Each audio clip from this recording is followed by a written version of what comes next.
I want to talk a little bit today about anhedonia. One of the symptoms that you might see in depression, that it's like moving through quicksand. Everything just feels so effortful, so difficult. It's like their energy, their interest is just blah. They may tend to do things like withdraw, be alone, and that tends to drain people further. And so what we want to do is kind of work with that balance.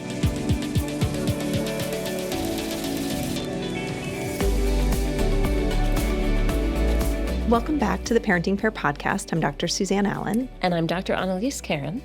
And today we're going to be talking about a topic that a lot of parents think about, and I think this question comes up frequently in therapy, that when a teen starts to do things, or a tween, like staying in their room more or sleeping more, or they seem to be more moody or irritable, parents begin asking the question, is this kind of typical teenager stuff? Like, is this what I should be expecting? Or is there more going on here? Are these signs of depression? And should I be doing more? I think that it's a really hard question. Yes. And so it can be challenging to sort of thread that needle as a parent to figure out, when to worry and when not to. Mm-hmm. So today we're going to talk a little bit about some of the differences between kind of what you might expect during the teenage years from some teens and depression. We're going to talk in particular about one symptom of depression called anhedonia, which is kind of like the blahs and not feeling like doing things or having the same level of interest. And then some thoughts and ways that you can interact with your teen that might be helpful. Yeah. So let's jump right in, right? When should parents worry, right? And because a lot of the behaviors that we see, teenagers, in those tween to teen years are more emotional or can be more emotional. And if you look at lists between normative teenage behavior and signs of depression, often you're going to see a lot of the same things. Moody, irritable, changes in sleep, right? Changes in routine, interest, diet. So you're going to see a lot of the same things. How do we know what's what? So the way I think about it is really FID, frequency, intensity, and duration, right? Okay. So are these behaviors, is the moodiness or the behavioral outbursts or the withdrawal that you're seeing, is this lasting a long time, right? If this is a one-off or a big upset one night, even if it's a really big upset, then the next day you're kind of back to normal and routines are fine and your child feels kind of like themselves with a normal level of moodiness, we're not going to be so worried about that because that's part of, sort of the different demands and brain changes that come with being a teenager. However, if this lasts for an extended period of time, a matter of weeks, certainly over 2 weeks, right, we're going to start to wonder, there's been sort of more of a change. If it's just a higher level or greater intensity of whatever the concern is you're seeing, we're going to pay attention to that. And if there's sustained changes in how, from where they used to be to now, like changes in their friendships or their drive to be with friends or engage in activities that they really enjoyed. If there are changes, either going too much into those things or pulling away from those things is often the case. That's when we're going to start paying attention. Mm-hmm. Yep. Okay. And, one other piece, and this isn't exactly intensity, but a lot of times I think too, when you're looking at those symptoms list, if you start seeing a couple of things hanging together, right? Mm-hmm. So it's not just maybe going into their room a little bit more after school, but it's going into their room more, having a hard time getting up in the morning, then withdrawing from activities, or you're seeing some grades drop a little bit, or they're starting to complain about a lot of physical symptoms, right? Yep. Like so sometimes it's not just the intensity of one symptom, like maybe they're irritable, but it's not off the charts irritability. But you have irritability, and then you layer on it sleep, and then physical symptom. And so the intensity of the whole picture. It lasts for a bit of a longer time. Yeah. And with teens, let's not, just like ourselves, let's not expect that things always resolve within a day as well. Yeah. If your child or teen's friends drop them, if they have a breakup, if they don't make, the team. Yeah. The theater. Mm-hmm. That's pretty to be expected, that they're going to be upset and that you're going to see potentially some signs of distress. So, we don't want to over-respond to these things. And we also know that some of these interpersonal challenges, some of these losses can really contribute to depression. And I think here's the thing. If you're unsure, it's very easy to just get other eyes on the situation, whether that be from, talking to maybe someone who's had a child who's, experienced depression and get sort of their input, a trusted friend. You can also easily go to your pediatrician. Most pediatricians now screen regularly at well visits for depression. So there are easy ways to just get some advice, either you or to bring your child in if they don't already have a mental health professional of their own. I think that's great advice that parents, we can't be expected. We're not all clinical psychologists. And even clinical psychologists, we get help and go for extra assessment when we're unsure about things with our kids or teens. Yep. So reach out, ask for help. So I want to talk a little bit today about anhedonia, which is one of the symptoms that you might see in depression in teens and can be a tough one and cause some kind of distress for parents and also at times conflict between parent and teens, which is a really tough one. So let's, a lot of times I describe to teenagers themselves anhedonia in this way, that it's like moving through quicksand, that everything just feels so effortful, so difficult.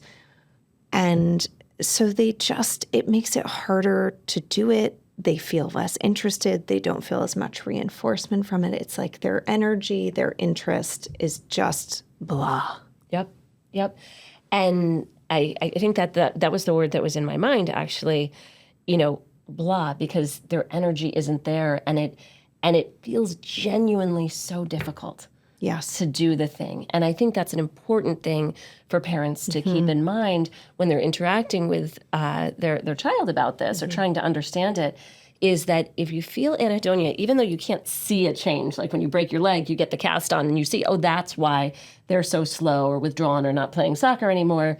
There can be this sort of subtle change that builds over time where suddenly things that used to be fun really aren't fun. Things that they used to be drawn to do take much more energy. And that's what anhedonia is. Yeah. And that's kind of the trap sometimes. And I know this is why parents feel really strongly about intervening on this at times, because what can happen, right, is not having that energy to be able to engage or to hang out with friends or to do the things that they liked, right? And so pulling back from those things leads to greater isolation and less opportunity to do things that might help them feel good or feel capable or accomplished. And that furthers depression. Right. So what you're saying is almost the coping strategy, if you feel low energy, right, is to remove yourself further because I don't have the energy to do that. But as you're saying, inadvertently, that can make things worse. That can make your teen feel, more depressed over time. And it's, one sort of little tidbit that's helpful to remember that, research has shown us many times is that, motivation or feeling like doing something usually comes after doing it, not before. We talk about it as a feeling or an idea. I feel motivated to go study for that test, or I feel motivated to try out for that play. What actually often happens is by doing the thing, that's when the motivation comes, right? There are those studies of exercise. After you exercise for about 3 weeks, then you sort of naturally get the endorphins and the motivation to keep doing it. But that first week, you may not have the motivation to do it. Yeah. Right. And this brings us to kind of the primary and the initial intervention for depression, which is behavioral activation and doing the thing, helping someone do it, even if they don't feel like it, right? Which often is the reason why we say, we're not going to do it because I'm not in the mood for it. I don't have the energy for this, right? But there is very solid research behind being activated and doing whatever it is in terms of helping improve and help people move through a depressive episode.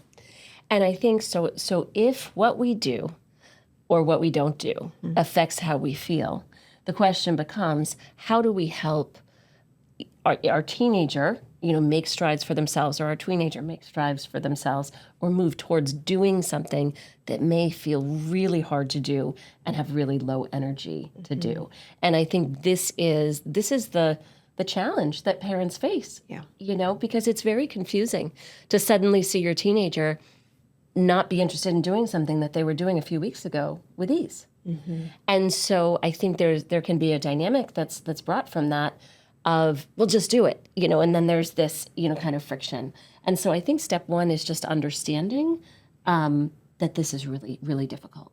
Before a parent tries to support, fix anything, this is really tough. Yeah, and hopefully that's what you'll get from this podcast today is a greater understanding of how difficult this is so that you can start with meeting them where they are and empathy And then I think hopefully kind of slowly moving them progressively into being able to do more. And sometimes parents just really thinking about that, starting, I don't even like to call it small, but just kind of starting in this little place, right? And building over time. And so, But building on exactly that point, I like to sort of from an educational standpoint, both for teens and tweens and for their parents, the idea of what someone's doing can either be kind of a brain drain, which might lead to feeling more kind of down or tired or fatigued or, less motivated, or a brain boost, something that might just give a little bit of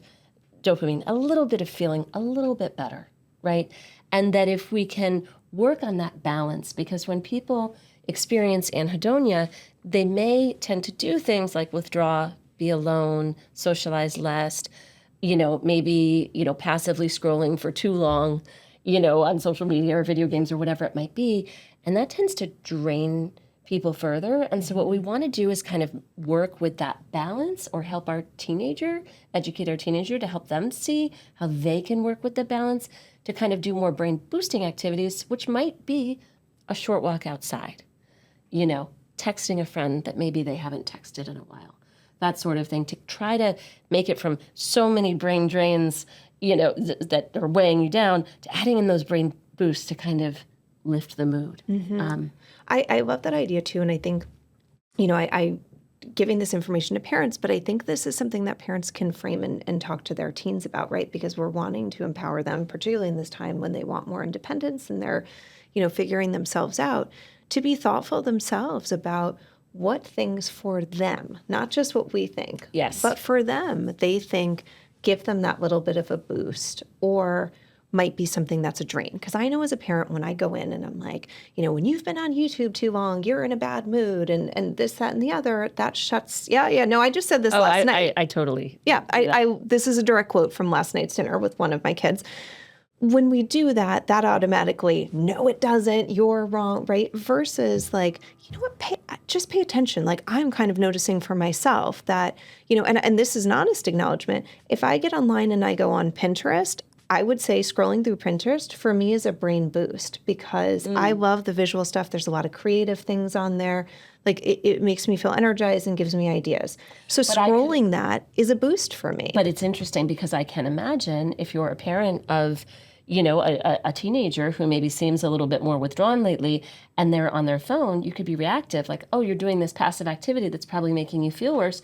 But for you, Suzanne, as you're pointing out, scrolling Pinterest might be exciting and positive. And so bringing that curiosity instead of our judgment, like YouTube is bad, which is funny because we're going to upload today's episode onto YouTube. Stay tuned for that. This might not help our algorithm. Oh, the irony. Anyway, but our judgments, which often come from a good place, good intention, but often are fed by anxiety, just lead to pushing our teenager away more.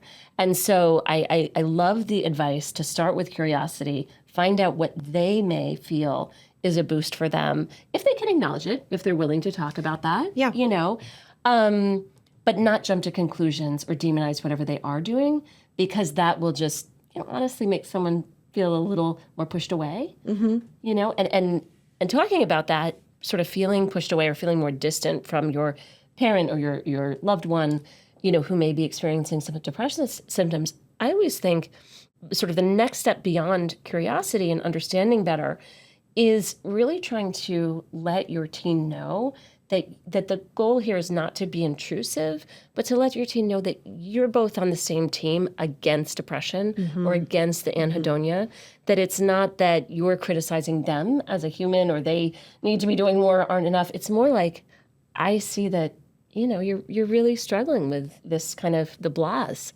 and that's an awful feeling, I imagine. And depression can be so hard.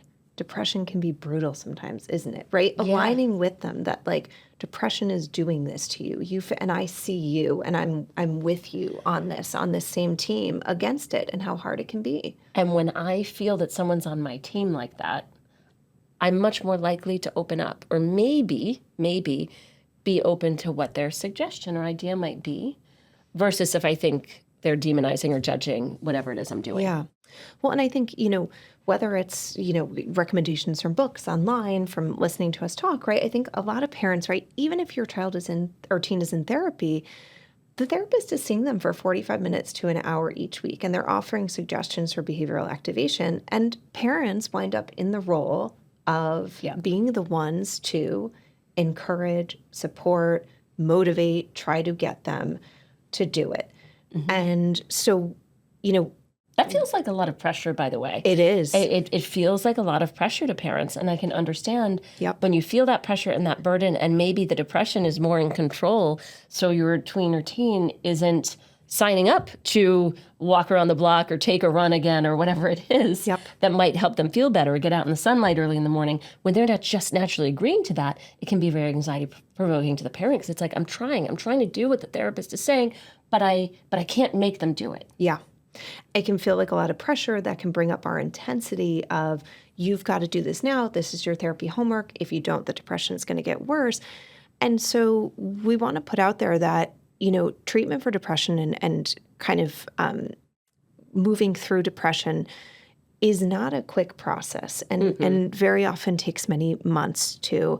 And so that doesn't mean, we don't do anything, but we want to say that to alleviate some of the pressure that goes along with this, and then the inevitable conflict sometimes from kind of going at this very strong. And with saying that, that doesn't mean that you may not need to kind of strongly encourage / push, right? But when we can start with not just jumping to, you need to do this, we have to do this, you're going to get more depressed, but when we start with validating how hard this is, and then inviting them to do something. And often I suggest to parents, invite them, give them two options. Like, how about we either go sit in the sunroom together, or we go for a walk? And, they still might pick the third option, which you didn't provide, which is stay in their room, right? So I understand that's not a foolproof method, but sometimes just giving two options, what you'll find is that teens will pick the path of least resistance, and they might choose one of those. But start with validating how hard it might actually be. And this can be really small. Yes. This can be just come out of your bedroom. I miss you, and if I don't want to, I can't. Well, how about just for 5 or 10 minutes? And we can just have whatever it is, your favorite cup of tea, or, a Dr. Pepper, or whatever it is that you enjoy. Yep. I'll go get you the Starbucks that you love. Yeah, come sit with me in the kitchen. Just to change the environment, get a little more daylight, be with. It can be that small, but those small steps over time can be really helpful. So we want to, again, not suggest to parents that you're the therapist or that you are responsible for changing someone's, your teen or tween's clinical depression or depressive symptoms or feelings of anhedonia. That's not your job. But it's just that encouragement, that validation that this is really hard. School is starting, and I know school is difficult for you. That's got to make your blahs even more blah. But I wonder, you've been kind of alone a lot. Let's just walk out to the mailbox together, and you can just tell me about, whatever, what you're scrolling on Pinterest, or what you're, what's going on in the NBA. Whatever it is.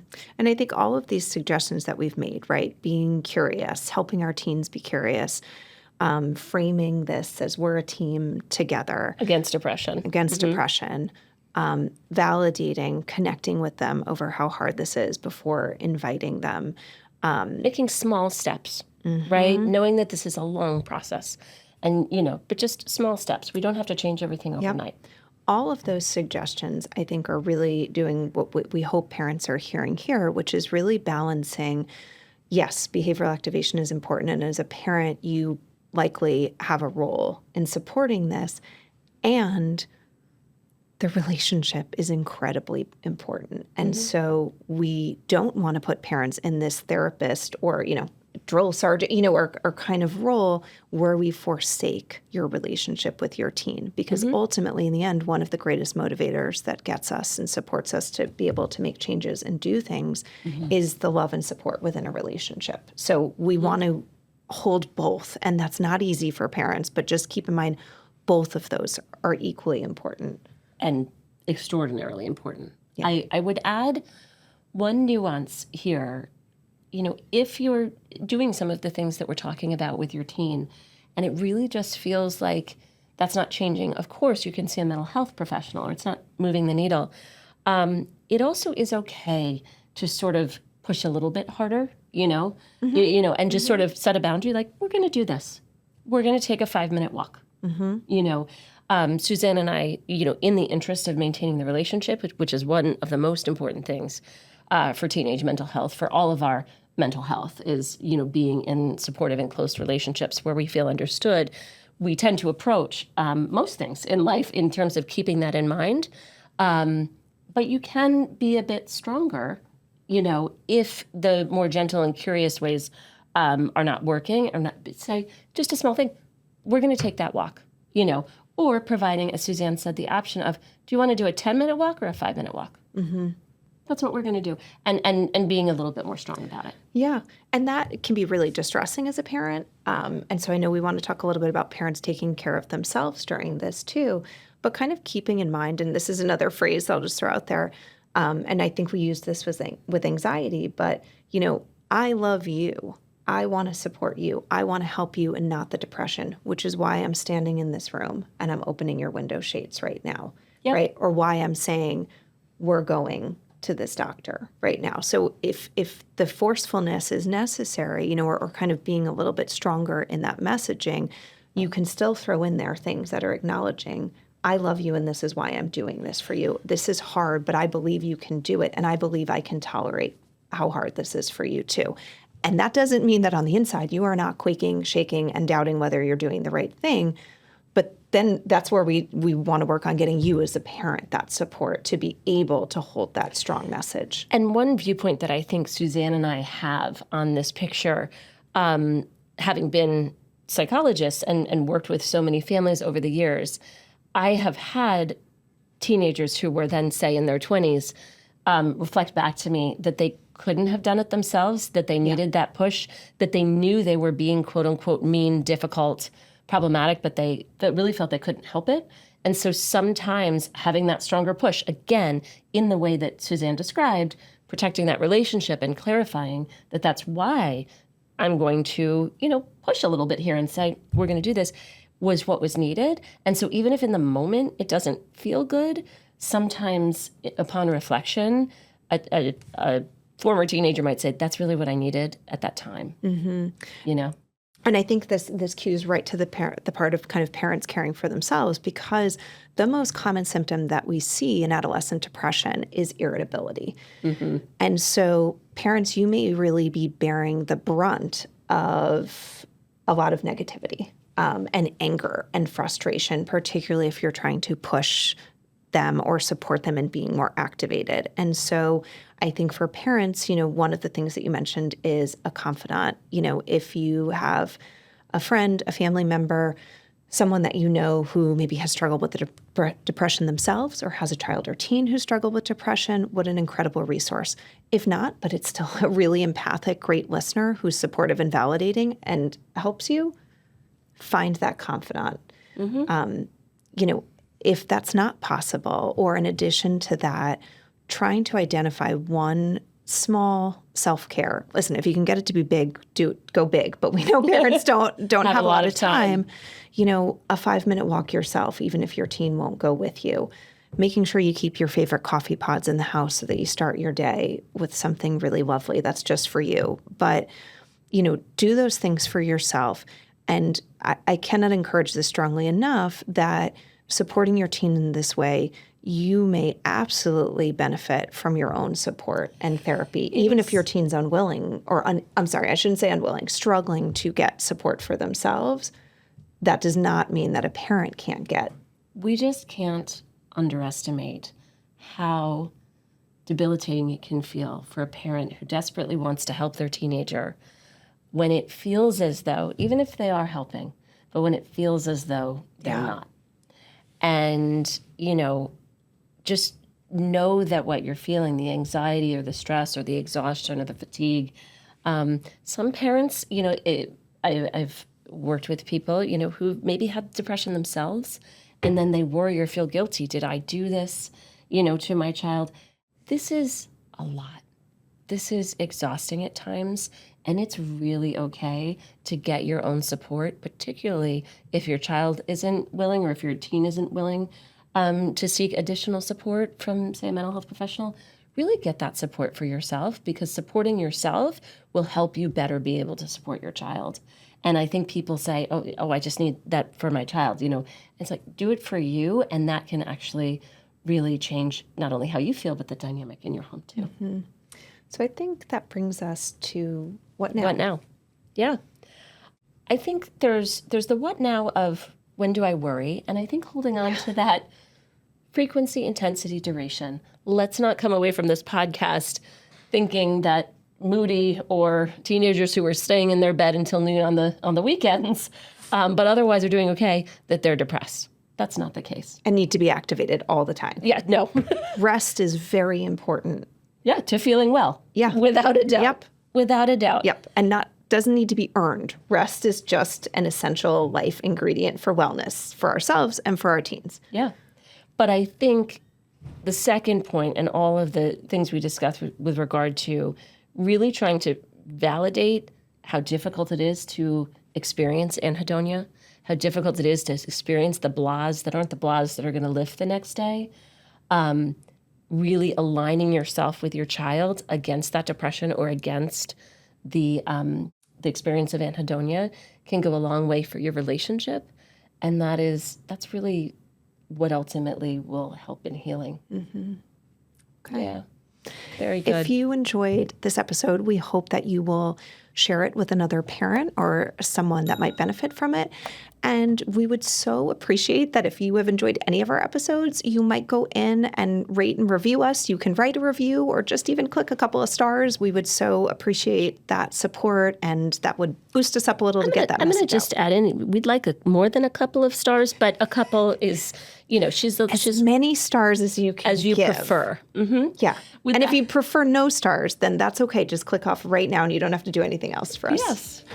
And as always, if you have any feedback, questions, ideas for future episodes, or anything you'd like to share, don't hesitate to send us an email at hello@theparentingpair.com or DM us on Instagram @theparentingpair. Just go out and have a great week. Bye.